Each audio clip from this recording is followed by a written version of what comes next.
were talking about the differences sometimes in comedy scenes, and you mentioned something, Tyler, when we were before. You said here it's a community. Mina in New York would probably be trying to undercut you, but here it's let's do a show together, let's do this. And I've noticed as a whole there's a comedy collective, several comedy collectives I think at this point, that are banding together. So perhaps Mina, tell me why you think that the Kenyan comedy scene went that way. Was it just like, people stumbled into it, or was it a conscious decision of we'll get further if we're doing this together?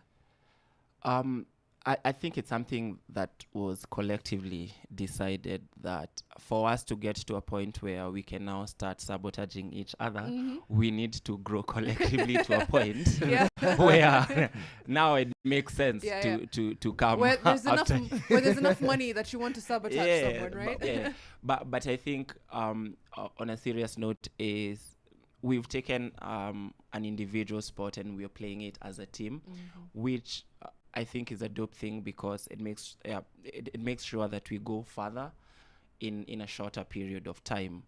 Unlike when I'm just doing my own thing, someone else is doing their own thing, so everything is just like scattered. So we need to collectively bring all the resources and the audience together, and build enough numbers for us to be able to say we're having solo shows and all these other things, and we can still be able to get the numbers to sustain that. Right. So it's built on sustainability. I like that. Yeah. You could have 1,000 people at one show or 100 people at 10 different shows, which way do you want to go? It's exciting how most recently we've seen the cancel culture come to play.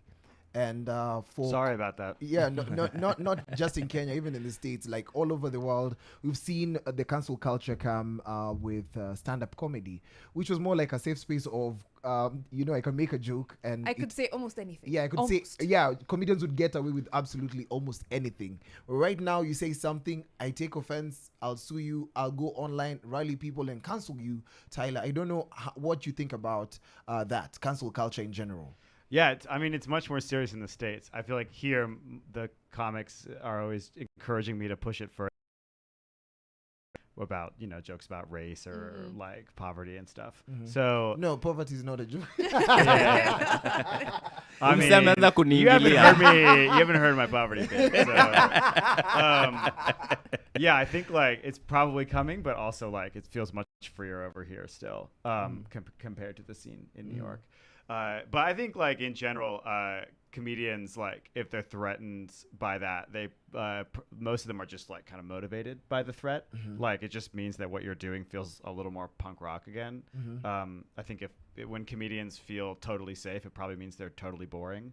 So I think these things will, like, come and go and change. I don't think comedy's, like, under, like, threat of being taken away. Yeah, because people keep saying that, like we're gonna kill comedy with cancel culture, and I'm like, not really. Maybe we'll kill some forms of comedy, but I don't think comedy as a whole, right? Yeah, I believe in the supremacy of the joke. The joke is king. So I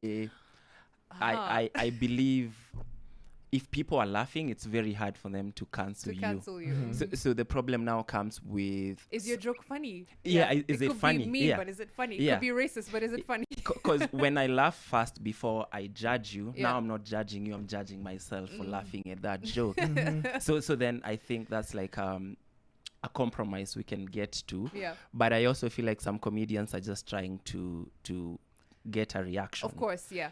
So I mean, we live in the clickbait generation, so it's very easy to want to stir up things. Yeah, so it's like a double-sided sword.